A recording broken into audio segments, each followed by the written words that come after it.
রোজাকে পরিপূর্ণ করতে হলে, রোজার হক যথাযথভাবে আদায় করতে হলে আপনাকে আমাকে 1 নম্বর যে কাজটা করতে হবে সেটা হলো ধারাবাহিকভাবে যেমনিভাবে আপনি 30টা বা 29টা রোজা রাখবেন, ঠিক 30টা বা 29টা তারাবিহের নামাজও আদায় করতে হবে। কথা বুঝাইতে পারছি আমি? আবারও বলছি, রোজার হক পরিপূর্ণভাবে আদায় করতে হলে 1 নম্বর যে কাজ আপনাকে করতে হবে, তারাবিহের নামাজ যথাযথভাবে একেবারে 1 মাস ব্যাপী 30 দিন হোক আর 29 দিন হোক আপনাকে আমাকে আদায় করতে হবে।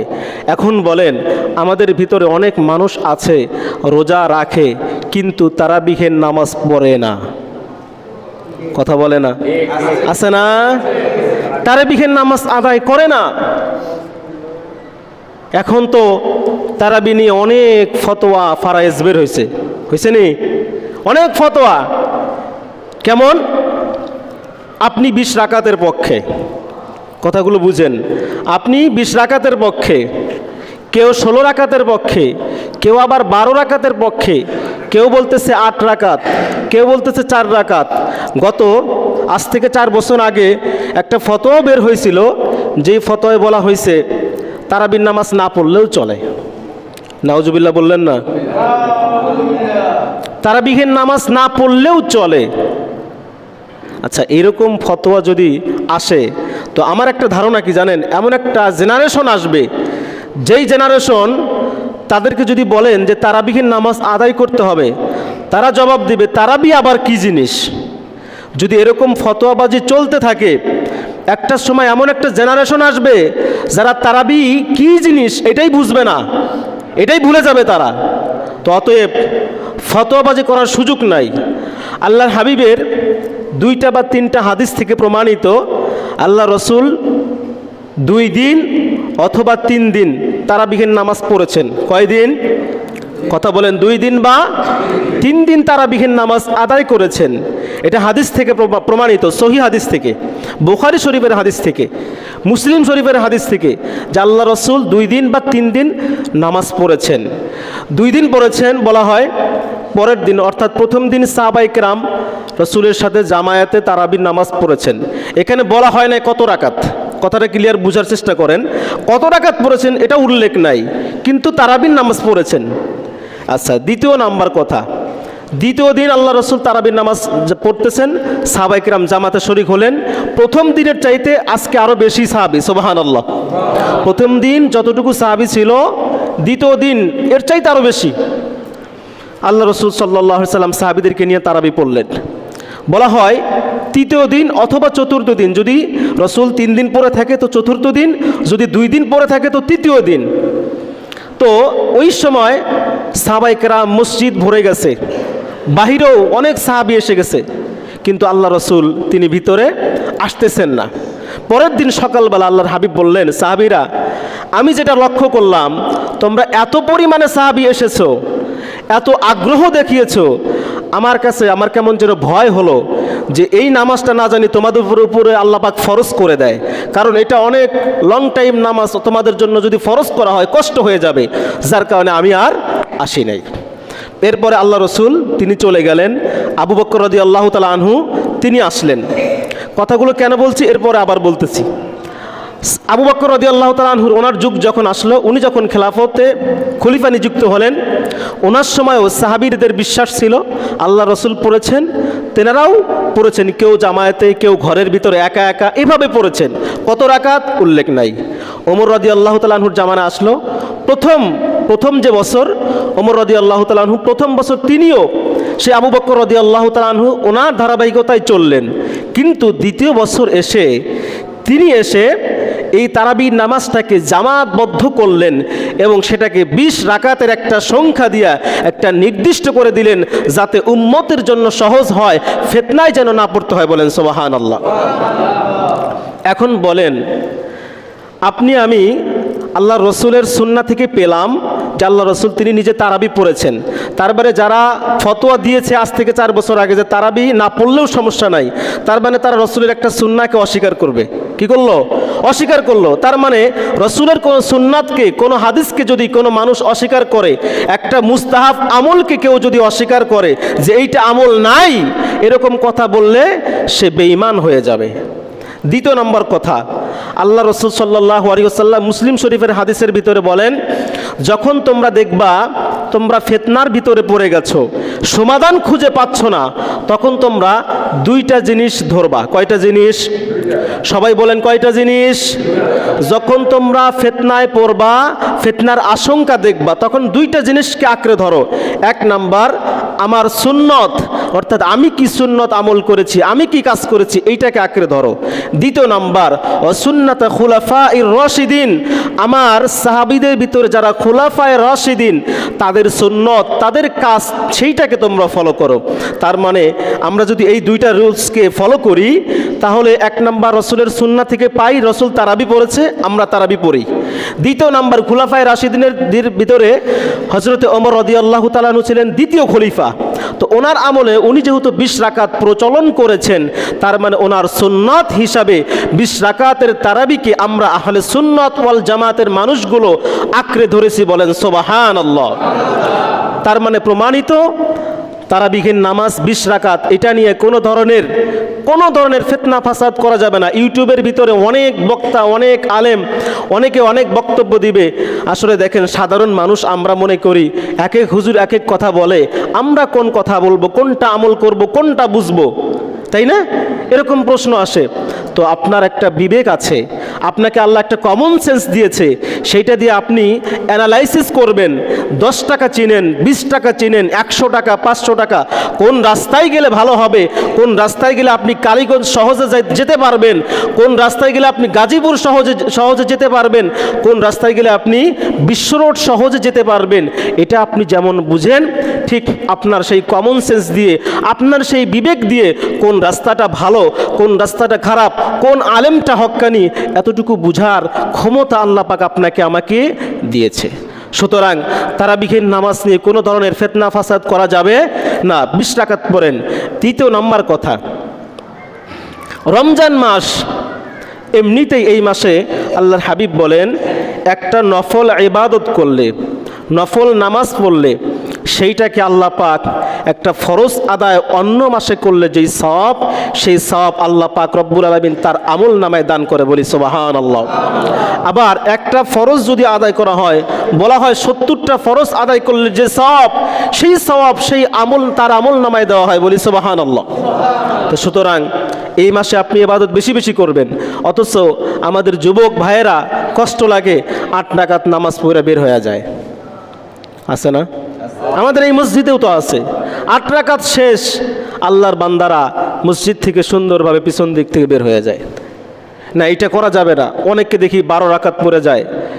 মানুষের শারীরিক সমস্যা থাকলে সেটা ভিন্ন বিষয়, একা একা আদায় করে নিতে পারবেন পরবর্তীতে। কিন্তু যারা আপনার অ্যাকচুয়ালি যারা 8 রাকাত পড়ে চলে যায়, তারা কি আর পরবর্তীতে পড়ে নাকি? পড়ে না। তারা বিশ্বাসই করে যে তারাবি মানে 8 রাকাত, তারাবি মানে কি 8 রাকাত, যার কারণে তারা বিশেষ করে চলে যায়। তাহলে বলছিলাম, রোজাকে যদি আপনি পরিপূর্ণ করতে চান, 1 নাম্বার আপনাকে তারাবি পড়তে হবে। 2 নাম্বার, অনেকের ভিতরে হয়তো মনের ভিতরে এটা থাকতে পারে যে আমি সাহারি না খাইলেও মনে হয় চলবে, হেলায় খেলায় সাহারিটা না খেয়ে সারাদিন রোজা রাখতেছে। না, আমি সাহারি যখন খাবো, এই সাহারিটা হয়তো সারাদিন না খেয়ে থাকবো, যার কারণে নিজের পেটটাকে সারাদিন একটু শান্ত রাখার জন্য রাতের শেষ অংশে এসে আমরা খাবার গ্রহণ করতেছি নিজের ভালো থাকার জন্য। কিন্তু এর ভিতরেও আল্লাহ পাক রব্বুল আলামিন বরকত নিযুক্ত করে রেখেছেন। বলি সুবহানাল্লাহ। আল্লাহর হাবিব সাল্লাল্লাহু আলাইহি ওয়াসাল্লাম বলেন, নাসাই শরীফের হাদিস, মুসলিম শরীফের হাদিস, ক্বালা রাসূলুল্লাহ সাল্লাল্লাহু আলাইহি ওয়াসাল্লাম, তাসাহহারু ফাইন্না ফিস সাহুরি বারাকা। জোরে বলেন সুবহানাল্লাহ। আমার ভাইয়েরা, রোজাকে পরিপূর্ণ যদি করতে চাই, আল্লাহ পাক রব্বুল আলামিন আপনাকে আমাকে এই রমজান মাসে সাহরি খাওয়ার একটা সিস্টেম চালু করে দিয়েছেন। রাতের যখন শেষ প্রহর চলে আসবে, সুবহে সাদেকের আগে একটা সময় নির্ধারণ করা হয়েছে, ওই সময়টার ভিতরে সাহরি খেতে হবে। আল্লাহর হাবিব বলেন, তাসাহারু, ও আমার উম্মতেরা, আল্লাহর বান্দারা, রাতের শেষ প্রহরে উঠে তোমরা সাহরি খাও। ফাইন্না ফিস সাহুরি বারাকা, কেননা আল্লাহ পাক রব্বুল আলামিন তার ভিতরে বরকত রেখে দিয়েছেন, রহমত রেখে দিয়েছেন। বলেন সুবহানাল্লাহ। বরকত, রহমত, সাকিনার ভিতরে রয়েছে। সুতরাং সাহরিটাকে আমরা গ্রহণ করতে হবে, সাহরি খেতে হবে যতটুকু পারেন। একেবারেই উঠতে পারেন নাই, তখন সেটা ভিন্ন কথা, কিন্তু উঠেছেন, কিছু হলেও খেয়ে এই বারাকাটা আপনি আমাকে গ্রহণ করতে হবে। 3 নাম্বার, রোজাকে যদি আপনি পরিপূর্ণ করতে চান, রোজার হক আদায় করতে চান, যত ধরনের অন্যায় কাজ আছে, অন্যায় কথা আছে, খারাপ কথা, গালিগালাজ, গান, বাদ্য বাজনা, এগুলো থেকে আপনাকে বিরত থাকতে হবে। কি করতে হবে? বিরত থাকতে হবে। আল্লাহর হাবিব বলছেন, ইবনে হিব্বানের হাদিস, আল্লাহ রসুল বলেন, লাইসা সিয়ামু মিনাল আকলি ওয়াশ শুরবি ইন্নামা সিয়ামু মিনাল লাগবি ওয়ার রাফাস। আল্লাহ রসুল বলেন, রোজার সংজ্ঞা কি তোমরা জানো? ইন্নামা সিয়াম মিনাল আকলি ওয়াশ শুরবি, শুধুমাত্র সারাদিন না খেয়ে থাকলা, পানি থেকে দূরে থাকলা, খাবার থেকে দূরে থাকলা, এটার নাম রোজা না। তাহলে রোজার নাম কি? ইন্নামা সিয়ামু মিনাল লাগবি ওয়ার রাফাস, অর্থাৎ অশ্লীল কাজ, অশ্লীল কথা, খারাপ কাজ, মন্দ কাজ থেকে যদি তুমি বিরত থাকতে পারো, মিথ্যা থেকে বিরত থাকতে পারো, তবেই সেটা হবে রোজা। বলেন সুবহানাল্লাহ। এবার আপনাদের কাছে আমার একটি প্রশ্ন, রোজা রাখার পরেও আমাদের কিছু ভাই ব্রাদার, বিশেষ করে মা বোনদের ভিতরে আছে, দেখা যায় গালিগালাজ, মিথ্যা কথা, রোজা রাখতেছে, রোজাও রাখে, মিথ্যা কথাও বলে, রোজাও রাখে, গালিগালাজও করে, রোজাও রাখে, সারাদিন ভর মোবাইলের ভিতরে নাটক, সিনেমা দেখে। এমন মানুষ নাই? জোরে বলতে হবে, এমন মানুষ নাই? তাহলে রসুল সাল্লাল্লাহু আলাইহি ওয়াসাল্লামের হাদিস অনুযায়ী, ওনার কথা অনুযায়ী বলেন, ওই ব্যক্তি রোজা হচ্ছে? কথা বলে না, রোজা হচ্ছে? রোজার পরিপূর্ণ হক আদায় হচ্ছে না তো? এটা আমার কথা না, এটা যদি বলেন রসুলের কথা, রসুলের কথা এবং আল্লাহর কথা। কারণ আল্লাহ পাক বলেন, ওয়ামা ইয়ানতিকু আনিল হাওয়া ইন হুয়া ইল্লা ওয়াহয়ু ইউহা। ও দুনিয়ার মানুষ, তোমরা কি জানো, আমার দোস্ত, আমার হাবিব, আমার রসুল, তিনি মন গড়া কোনো কথা বলেন না, মন গড়া নিজের মতো কোনো কাজ করেন না। তিনি যা কিছু করেন, যা কিছু বলেন, সব কিছু আমি আল্লাহর কথা। সুবহানাল্লাহ বলেন। এজন্যই তো বলা হয় আমাদের, যে আমরা যারা আরবি পড়েছি, ওহি শব্দের অর্থ, যারা বাংলাও পড়েছেন, ওহি শব্দের অর্থ কিন্তু যেটাকে বলা হয় যে ওহি প্রেরণ করা, বার্তা নিয়ে আসা, এই ওহিটাকে 2 প্রকার, তাই না? হ্যাঁ, ঐশীবাণী, ওই ওহিটাকে 2 প্রকার বলা হয়েছে। একটা হলো ওহিয়ে মাতলু, একটা ওহিয়ে গায়রে মাতলু। ওহিয়ে মাতলু বলা হয় কোরআন, যেটা সরাসরি আল্লাহ নবীর উপরে নাজিল করেছে। আর ওহিয়ে গায়রে মাতলু, যেটা আল্লাহ পাক রব্বুল আলামিন তার রসুলের উপরে ফেরেশতা না, সরাসরি আল্লাহ তার হাবিবের সাথে নিজে কথা বলেন, এটাকে বলা ওহিয়ে গায়রে মাতলু, যেটাকে বলি আমরা হাদিস। হাদিস বলতে পারেন, হাদিসে কুদসি বলতে পারেন। তো আল্লাহ রসুলের কোনো কথা, কোনো কাজ তার মন গড়া কোনো কথা না। এটা কার কথা? জোরে বলেন, কার কথা? আল্লাহর কথা, আল্লাহর কাজ। সুতরাং এই যে হাদিসগুলো, এগুলো আমার আল্লাহর নির্দেশেই আমার রসুল বলেছেন। সুতরাং যে ব্যক্তি রোজা রাখার পরে অশ্লীল কথা বলে, অশ্লীল কাজ করে, গালিগালাজ করে, মন্দ কথা বলে, মানুষকে কটু বাক্য দিয়ে কথা বলে, এই মানুষগুলোর রোজার হক আদায় হয়। 4 নাম্বার, আমরা যখন ইফতার করব, ইফতারের সময়টা যখনই হয়ে যাবে, দেরি না করে তাড়াতাড়ি ইফতার করা। আল্লাহর হাবিব বলেছেন, বুখারী শরীফের একটি হাদিস, ক্বালা রাসূলুল্লাহ সাল্লাল্লাহু আলাইহি ওয়াসাল্লাম, মান লাম ইয়াদা কাওলা যুর, এটা হলো ইয়ার হাদিস, লা ইয়াজালুন নাস বিখাইরিম মা আজ্জালুল ফিতর, অর্থাৎ যখন ইফতারের সময় চলে আসবে, তোমরা দেরি না করে দ্রুত ইফতার করো, কারণ এর ভিতরে আল্লাহ পাক বারাকা নিযুক্ত করে রেখেছেন, বারাকা দান করেছে। বলেন সুবহানাল্লাহ। এরপরে আসেন 5 নাম্বার, যদি আপনার আমার সামর্থ্য থাকে, সামর্থ্য থাকলে কি করতে হবে? অন্য মানুষ যারা থাকবে তাদেরকে ইফতার করাতে হবে। সুবহানাল্লাহ বলেন। আমরা জানি ইফতার করানোর ভিতরে কতটা ফাজিলত আছে। আমরা গত জুমায় শুনেছি না? গত জুমায় শুনেছি, তার আগের জুমায় শুনেছি।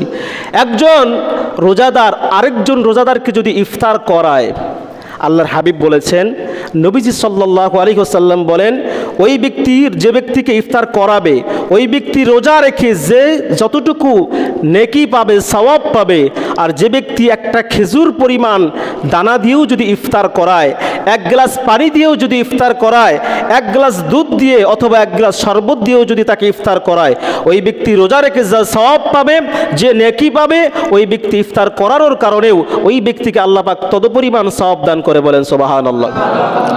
তখন সাহাবারা জিজ্ঞাসা করলেন, ইয়া রাসূলুল্লাহ, আমাকে ইফতার করাইলো, আমার সমপরিমাণ সব তাকে দেওয়া হবে, তার মানে কি আমার সবটা কমে যাবে নাকি? আমার এখান থেকে কি তাকে ভাগ দেওয়া হবে নাকি? বিষয়টা এরকম না। আল্লাহ রসুল বললেন, না, আল্লাহর তো এত অভাব পড়ে নাই। আল্লাহর কি কোনো কমতি আছে নাকি ভাই? বাবারা বলেন, কমতি আছে? আল্লাহর কোনো কমতি নাই, রহমতের কোনো শেষ নাই।